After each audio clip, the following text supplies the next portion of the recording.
Bismillahirrahmanirrahim. Assalamualaikum warahmatullahi wabarakatuh. Alhamdulillahil qail alladzina idza asabathum musibah qalu inna lillahi wa inna ilaihi raji'un. Wassalatu wassalamu ala rasulillah alladzi dzakkara li ummatihi bi an yadhkuru mahasina mautahum. Wa sallallahu ala sayyidina Muhammad wa ala alihi wa sahbihi wa dhurriyyatihi wa ummatihi ajma'in wa ba'd. Faya ahbaballahi wa ahbaba rasulihi sallallahu alaihi wasallam, usi nafsi wa iyyakum bitaqwallahi faqad fazal muttaqun fala tamutunna illa wa antum muslimun.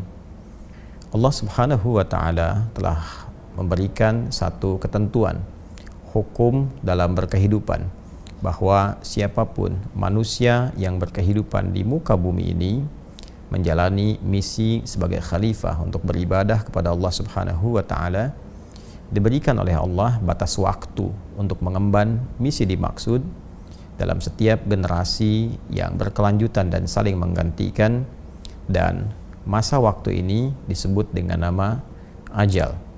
Maka setiap insan tidak akan bisa berlepas dari ketentuan ajal ini, baik generasi terdahulu, kini, ataupun yang akan datang.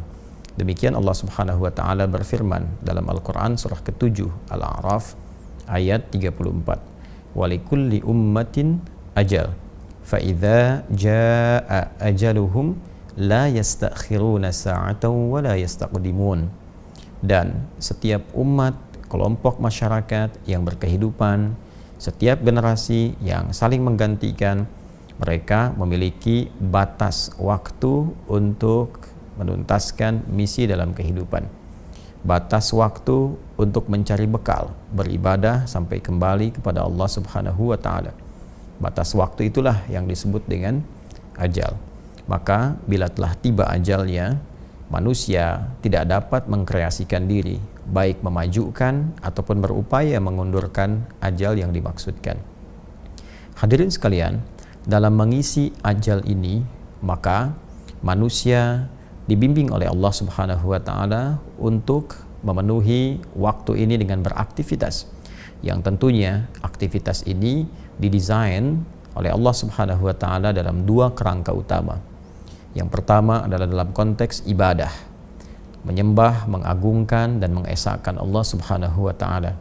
Demikian dalam Al-Quran surah ke-51 Adz-Dzariyat di ayat ke-56. Wa ma khalaqtul jinna wal insa illa liya'budun. Dan tidaklah kuciptakan jin dan manusia itu kecuali untuk mengkreasikan seluruh aktivitas hidupnya dalam rangka ibadah kepada Allah Subhanahu wa taala.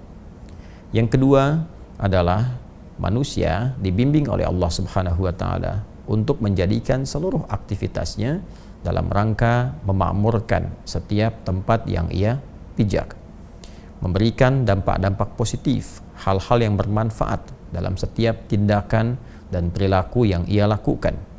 Karena itulah hal yang bermanfaat, hal positif, hal yang kiranya mampu menyukseskan, memakmurkan, dalam bahasa Arab disebut dengan umur. Dan umur ini pula yang seringkali diterjemahkan dalam bahasa Indonesia dengan nama usia. Cara mengisi ajal, cara memenuhi usia kita sampai tiba batas waktu adalah dengan cara mengisinya dengan berbagai yang bermanfaat, bertutur yang bermanfaat, memandang yang bermanfaat, mendengar yang bermanfaat, bahkan berbisnis, bekerja, beraktivitas yang kiranya semua bermanfaat, dapat memakmurkan kehidupan, menyukseskan yang dibenarkan, dan sekaligus membantu setiap tempat yang kita pijak memiliki dampak-dampak positif dari kegiatan yang kita lakukan, baik skalanya di keluarga, ataupun di lingkungan sosial, atau dalam kehidupan berbangsa dan bernegara. Manusia yang mengemban tugas itu, yang kedua ini, misinya disebut dengan khalifah. Quran surah kedua Al-Baqarah ayat ke-30. Wa idh qala rabbuka lil malaikati inni ja'ilu fil ardi khalifah. Dan ketika Muhammad SAW, Rabbu, berfirman kepada para malaikat dan menyampaikan kepada mereka bahwa Allah Subhanahu wa taala akan menugaskan manusia untuk menjadi khalifah di bumi, makhluk yang saling menggantikan antar generasi, yang diberikan tugas memakmurkan bumi, menyukseskan aktivitas sekaligus menghadirkan kegiatan yang banyak bermanfaat. Semua kegiatan ini ketika dilekatkan dengan nama manusia disebut dengan insan namanya. Insan, karena itulah kemudian Allah Subhanahu wa taala memberikan pesan. Manusia yang berkehidupan, beraktivitas disebut dengan insan, namun tidak mengisi waktu yang diberikan sampai ajal tiba dengan perbuatan-perbuatan baik yang bermanfaat, yang memakmurkan, itu disebut oleh Allah sebagai manusia yang rugi. Maka turunlah surah ke-103 untuk mengingatkan, wal 'asr innal insana lafi khusr illa alladhina amanu wa 'amilus shalihat wa tawasaw bil haqqi wa tawasaw bis sabr. Demi waktu, aku bersumpah, demi kesempatan, waktu, momentum yang aku berikan pada setiap hamba untuk beraktivitas. Sungguh, setiap manusia yang beraktivitas memanfaatkan waktu itu berpotensi ada yang rugi. Kecuali di antara mereka yang bebas dari kerugian itu adalah yang beriman kepada Allah, yakin bahwa dunia sementara. Dunia itu tempat bertugas. Dan dunia itu pasti akan ditinggalkan. Sepanjang bernama manusia, pasti meninggalkan dunia.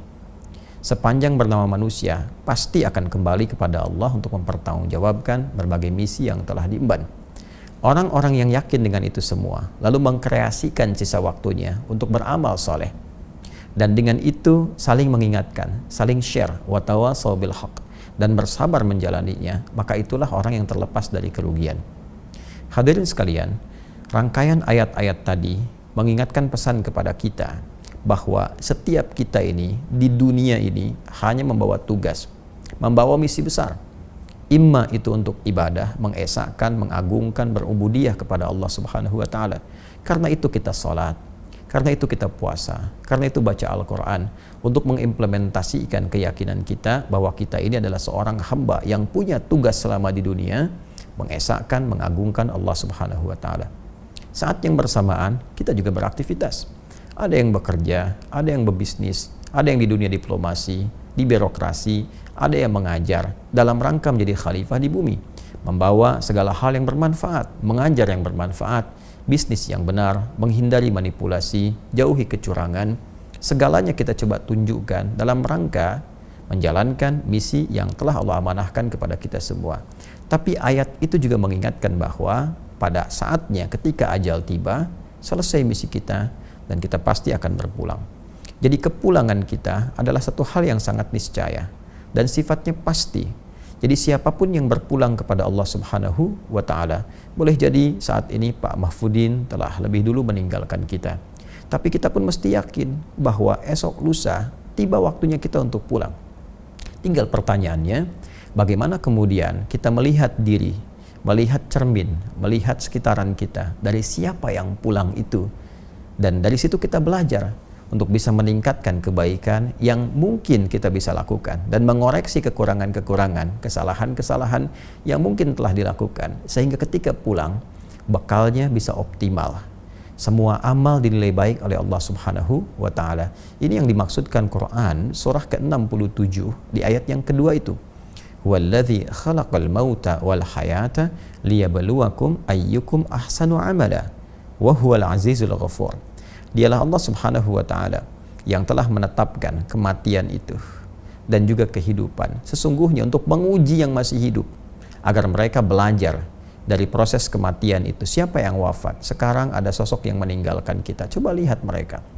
Boleh jadi yang lebih dulu meninggalkan kita itu amalannya begitu luar biasa. Terkadang dia beramal dalam kesunyian, tidak banyak berisiknya, tidak banyak viralnya.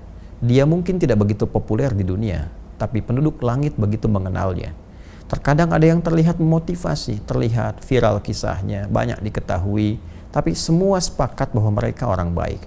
Jangan-jangan orang-orang yang wafat mendahului kita dan kita tahu saat ini, kita mengenalnya, boleh jadi mereka itu telah meninggalkan berbagai legasi yang dinilai soleh oleh Allah Subhanahu wa taala. Belajar dari itu. Bagaimana mereka bersedekah, bagaimana konsisten ibadah, salatnya, interaksi dengan Qur'annya. Liyabluwakum ayyukum ahsanu amala, untuk menguji engkau supaya engkau itu berpikir, kau itu merenung bahwa engkau pun akan pulang. Boleh jadi Pak Mahfudin telah mendahului kita. Boleh jadi orang-orang lain mendahului kita. Ada ayah kita, ibu kita. Al-Quran menegaskan pada kita, besok itu kamu. Besok itu engkau. Lantas engkau harus mengoreksi diri, introspeksi. Kalau kamu pulang, bekal apa yang dibawa? Karena itu, selalu belajarlah dari orang-orang yang telah kembali kepada Allah dan mendahului kita. Ambil manfaat dari mereka. Pelajari kemuliaannya, kebaikan-kebaikannya. Liyabluwakum ayyukum ahsanu amala. Setelah itu kita buktikan kepada Allah untuk berubah. Tingkatkan amalan kita, tingkatkan ketakwaan kita. Minimal kita meneladani legasi kebaikan yang ditinggalkan oleh hamba-hamba Allah yang meninggalkan kita itu. Lebih dulu dibandingkan dengan kita. Pun demikian belajar dari kehidupan. Banyak orang soleh yang masih berkehidupan. Banyak orang baik yang masih berkehidupan. Atau belajar setidaknya dari orang-orang yang baru dilahirkan. Ya, walladzi khalaqal mauta wal haya, dan kehidupan. Ada orang yang baru dilahirkan, masih bersih, masih bening, banyak disayang-sayang, tidak banyak berbuat salah. Saat salah pun begitu cepat dimaafkan karena memang belum baligh, nalarnya belum sempurna. Ya, Allah memberikan pesan kepada kita, kamu itu lahirnya bersih, lahirnya baik, lahirnya penuh dengan kelembutan, kasih sayang, menyenangkan. Kenapa setelah dewasa, akal kamu matang kok menjadi keras, menjadi kasar, menjadi jauh dari kebaikan dan sebagainya? Introspeksi diri. Maka kehidupan, kematian mengajarkan kita pada hakikatnya untuk memperbaiki diri dan meningkatkan kualitas dalam berkehidupan. Ini yang pertama. Yang kedua, ini pesan penting dari Nabi SAW. Setiap insan yang sudah pasti akan meninggal, Nabi berpesan, siapkanlah bekal terbaik. Setidaknya sekalipun wafat, peluang-peluang transfer kebaikan itu masih tetap mengalir di alam barzakhnya. Masih tetap mengalir, dalam bahasa Arab disebut dengan jariyah. Kebaikan-kebaikan yang mengkreasikan pahala itu disebut dengan sedekah. Maka muncullah kemudian dalam banyak ayat di Al-Quran ataupun hadis-hadis Nabi SAW, sedekah-sedekah yang berfungsi untuk jariyah. Di antaranya Nabi pernah menggarisbawahi pada 3 amalan utama yang bisa mengkreasikan sedekah jariyah. Di hadis Muslim, di antaranya diingatkan kepada kita saat Nabi SAW menyampaikan, bima ma'na au kama qala Rasulullah SAW. Ada 3 golongan yang saat anak Adam itu, manusia itu meninggal dunia. Kalau kita ambil redaksi hadisnya, idza matal insanu. Jika seorang manusia yang biasa beraktivitas itu kemudian meninggal dunia dan tak mampu beraktivitas lagi. Karena itu inqata'a sa'iru amali, terputus semua peluang amalnya.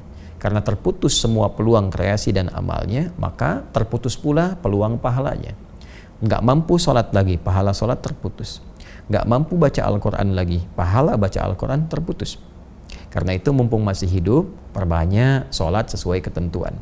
Perbanyak bacaan Al-Quran. Kalau sudah meninggal, selesai semua peluang itu. Kemudian terputus semua amalnya, in qata'a sa'iru amali illa min thalath. Kecuali ada 3 amalan yang ditinggalkan oleh seseorang yang meninggal dunia, tapi pahalanya terus mengalir. Sekalipun perbuatannya telah terhenti, pahalanya terus mengalir. Inilah yang dimaksud sedekah jariyah. 1. Sedekatin jariyah. Jadi langsung disebutkan bentuknya sedekah jariyah. Ya, kebaikan yang mengalirkan pahala terus-menerus. Apa di antaranya? Cara cepatnya adalah memfasilitasi satu kebaikan atau mengerjakan satu amalan yang dikerjakan kembali oleh banyak orang.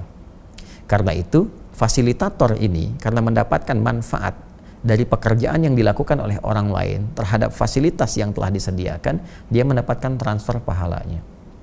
Kita sering ambil contoh-contoh yang sederhana. Misal, kita membantu di masjid, sediakan karpet masjidnya, atau misalnya menyiapkan mushaf tertentu, memfasilitasi para penghafal Al-Quran, ada buku-buku hafalan Quran misalnya, atau misalnya memperbaiki madrasah, di sana ada anak yang belajar, ada orang sholat sujud di karpet yang kita fasilitasi itu dengan izin Allah Subhanahu wa Ta'ala. Sepanjang bendanya masih ada, walaupun kita telah meninggal dunia, itu terus mengalirkan pahala. Itu yang disebut sedekah jariyah. Kedua, ilmin yuntafa'u bihi, ilmu yang bermanfaat. Karena itu sebagai orang tua, saya senantiasa memotivasi diri dan juga menyarankan kepada orang tua lainnya. Tanamkan kepada anak-anak kita itu informasi pengetahuan yang baik-baik. Ajarkan Al-Fatihah pertama di lisan orang tuanya supaya pahalanya mengalir ketika anak itu sholat. Ajarkan tentang kejujuran, kesabaran, ilmu-ilmu yang mendekatkan diri kepada Allah. Itu mengalir pahalanya setelah meninggal dunia. Pahala itu terasanya setelah meninggal. Kalau dalam berkehidupan mungkin tidak terasakan. Jadi begitu kita meninggal dunia, maka akan dikonfirmasi apa yang telah dilakukan itu. Dan yang terakhir adalah waladin salihin yad'u lahu, anak saleh yang senantiasa mendoakan kepada kedua orang tuanya. Karena itu, jika memang anak-anak masih berkehidupan, maka bimbing mereka dengan kebaikan. Tempatkan di sekolah yang benar. Carikan guru yang baik. Karena itu aktifat terbaik saat orang tua berpulang. Dan ini pun rumus berkebalikan. Mafhum mukhalafah untuk anak-anak. Mafhum mukhalafahnya, pengertian terbaliknya, anak-anak jangan lelah ibadah. Karena ketika Anda tidak beramal soleh, Anda tidak termasuk anak soleh yang doanya belum tentu sampai kepada orang tua. Nah, karena itu saya berharap kita semua belajar dari apapun yang kita hadapi untuk meningkatkan ketakwaan pada Allah Subhanahu wa taala dan saling mendoakan semoga kita berpulang dalam keadaan yang baik. Saya kira itu tausiah singkat yang bisa saya sampaikan. Semoga Allah merahmati kita semua dan kita bermohon kepada Allah semoga semuanya diberkahi dalam kemuliaan, dipertemukan dengan Rasulullah saat kembali nanti kepada Allah dan ditempatkan dalam tempat yang lebih baik dengan ridha Allah Subhanahu wa taala. Allahumma taqabbal minna innaka antas sami'ul alim wa tub 'alaina innaka antat tawwabur rahim. Wa sallallahu ala sayyidina Muhammad wa ala alihi wa sahbihi ajma'in. Wa akhiru da'wana subhanakallahumma wa bihamdika asyhadu an la ilaha illa anta nastaghfiruka wa natubu ilaik. Walhamdulillahi rabbil alamin. Assalamualaikum warahmatullahi wabarakatuh.